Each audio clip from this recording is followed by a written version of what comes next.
بسم اللہ الرحمن الرحیم۔ بسم اللہ الرحمن الرحیم۔ فضل بن مروان کی معزولی۔ یہ ہو گیا تھا اسی سال یہ ہو آگے گیا ہے نا سر؟ جی، آگے ہے بابک اچھا خرمی اور افشین حیدر۔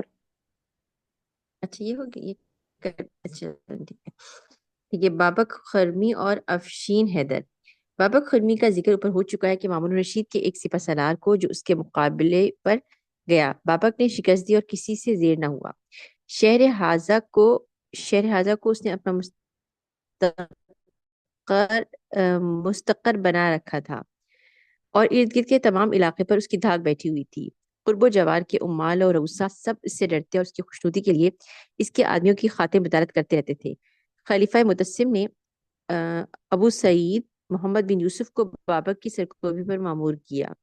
ابو سعید نے اول اردبیل اور آذربائیجان کے درمیان ان تمام علاقوں کی مرمت کرائی جو بابک کے خراب و مسمار کر دیے تھے۔ سر یہ اردبیل یہ اب علاقے کا نام ہے نا کسی؟ جی جی، مجھے یاد آ رہا ہے آپ کو۔ اردبیل، جی جی۔ اچھا صحیح۔ جو بابک نے خراب و مسمار کر دیے تھے۔ پھر سامان رسد اور آلات حرب کی فراہمی کے بعد بابک کی طرف بڑھنے کی تیاری کی۔ بابک قمی کے ایک دستہ فوج نے انہیں بلاد میں سے کسی ایک مقام پر شبخون مارا۔ ابو سعید کو اس شبخون کا حال معلوم ہوا تو وہ فوراً اپنی فوج لے کر تعقب میں روانہ ہو گیا اور بابک کی اس فوج کے قریب پہنچ کر مارکا آرا ہوا۔ اس لڑائی میں بابک کو شکست ہوئی، بہت سے آدمی اس کے ابو سعید نے گرفتار اور بہت سے قتل کیے اور وہ تمام سامان جو شبخون مار کر لے گئے تھے چھین لیا۔ یہ پہلی ہرزمیت تھی جو بابک خرمی کی فوج کو حاصل ہوئی۔ اس شکست کا یہ اثر ہوا کہ بعض سردار جو بابک کے خوف سے اس کی حمایت کا دم بڑھتے تھے مگر بادل اس سے ناراض تھے، لشکر اسلام کی ہمدردی پر آمادہ ہو گئے۔ بابک خرمی کا ایک سپہ سالار عصمت نامی علاقہ آذربائیجان کے ایک قلعہ دار محمد بن بعیس کے قلعے میں آ کر ٹھہرا۔ محمد بن بعیس نے حسب معمول اس کی ضیافت اور اس کے ہمراہیوں کے قیام و طعام کا انتظام کیا اور عصمت کو حسب معمول عزت و احترام کے ساتھ ٹھہرایا اور رات کے وقت عصمت کو گرفتار کر کے خلیفہ متسم کی خدمت میں روانہ کر دیا اور اس کے ہمراہیوں کو دیکھ کے گھاٹ اتار دیا۔ خلیفہ متسم نے عصمت سے قلعے کے اسرار اور دریافت کیے۔ عصمت نے باامید رہائی تمام اسرار متسم کو بتا دیے۔ متسم نے عصمت کو قید کر دیا اور بابک کے مقابلے پر کسی بڑے اور زبردست سپہ سالار کو بھیجنا ضروری سمجھا کہ اس کا فتنہ ایک کا ایک ہی استحصال ہو سکے، اس کے فتنے کا ایک ہی استحصال ہو سکے۔ متسم کے سپہ سالاروں میں حیدر بن کاؤس نامی سب سے بڑا سپہ سالار تھا جو اشروسنا کے بادشاہ کا بیٹا تھا، جس کا خاندانی لقب افشین تھا۔ یہ مسلمان ہو گیا تھا اور حیدر اس کا اسلامی نام رکھا گیا، اس لیے یہ افشین حیدر کے نام سے مشہور ہوا۔ یہ تمام لشکر فراغنہ یعنی ترکی فوج کا سپہ سالار اعظم تھا۔ یہ مامون الرشید کے عہد خلافت میں متسم کے ہاتھ پر مسلمان ہو کر متسم کی خدمت میں رہتا تھا۔ متسم نے اپنی گورنری شام و مصر کے زمانے میں افشین حیدر سے فوجی خدمات لی تھیں اور اس کو جوہر قابل پایا تھا، لہٰذا اب تخت خلافت پر بیٹھ کر اس نے لشکر فراغنہ کو مرتب کیا تو افشین حیدر ایتاخ، اشناس، اجیف و سیف، بغا کبیر وغیرہ کو جو سب ترک تھے اس ترکی لشکر کی سرداریاں عطا کی۔ افشین حیدر کو سپہ سالار اعظم بنایا۔ ان سب سرداروں کے لیے سامرا میں محلات تعمیر کیے۔ خلیفہ متسم نے بابک کی قوت اور اس کے ملک کے پہاڑوں کی دشوار گزاری کا اندازہ کر کے افشین حیدر کو اس طرف روانہ کیا۔ اس کی ماتحتی میں علاوہ ترکی فوج کے خراسانی اور عربی فوجوں کے دستے بھی بھیجے گئے۔ ایک معقول تعداد عام مجاہدین کی بھی بغرض جہاد روانہ ہوئی۔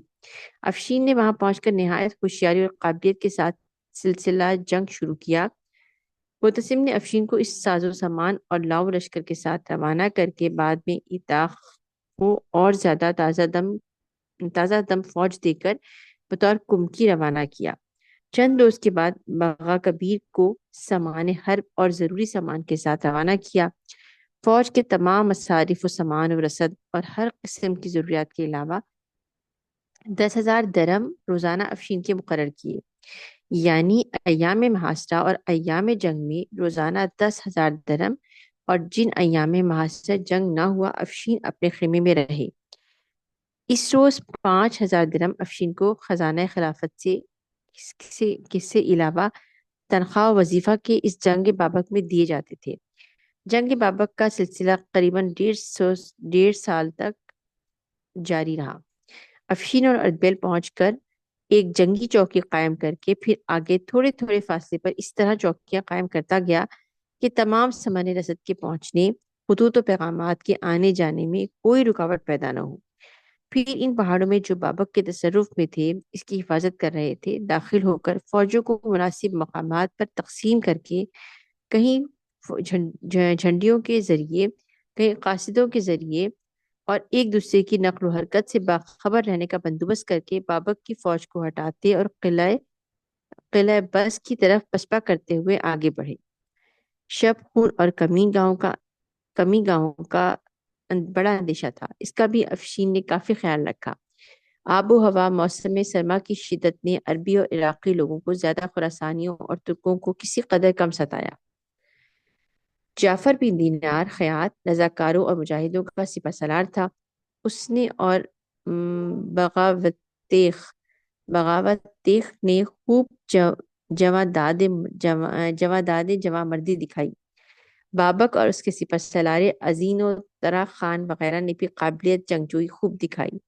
ابو سعید جو افشین کے پہنچنے سے پہلے ہی وہاں بابک کی فوجوں سے برسر مقابلہ تھا، مع اپنے ہمراہیوں کے افشین کی ماتحتی میں کام کرنے لگا تھا۔ اس سلسلہ جنگ کا نتیجہ یہ ہوا کہ بابک خرمی مغلوب و مجبور ہو کر گرفتار ہوا اور خلیفہ معتصم کی خدمت میں سامرا کی طرف کیا گیا۔ بابک اور اس کے بھائی معاویہ کی گرفتاری ماہ شوال سن 223 ہجری کو عمل میں آئی اور افشین ماہ صفر سن 223 ہجری میں سامرا واپس پہنچا۔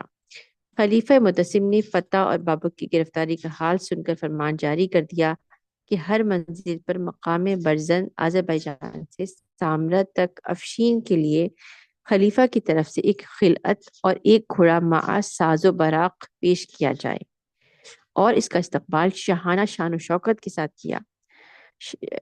کے ساتھ ہو۔ جب افشین دارالخلافہ سامرا کے قریب پہنچا تو معتصم نے اپنے بیٹے واسق کو شہر سے باہر استقبال کے لیے بھیجا۔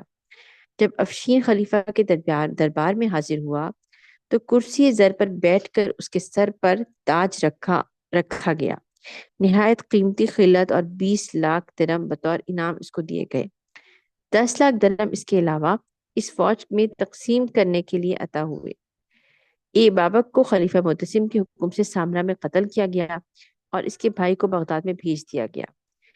وہ وہاں قتل ہوئے۔ دونوں کی لاشیں کو صلیب پر لٹکایا گیا اور بابک کا دورہ قریباً 20 سال تک رہا۔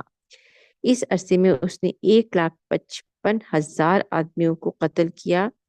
7,600 مسلمان عورتوں اور مرد اس کی قید سے چھڑائے گئے۔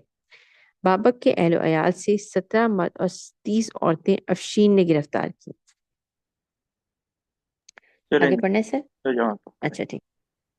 اچھا، کل کی کلاس ہوگی فرائیڈے اور سیٹرڈے یا آف ہے؟ فرائیڈے سیٹرڈے آف ہوگا، 2 دن آف۔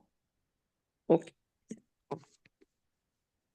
السلام علیکم۔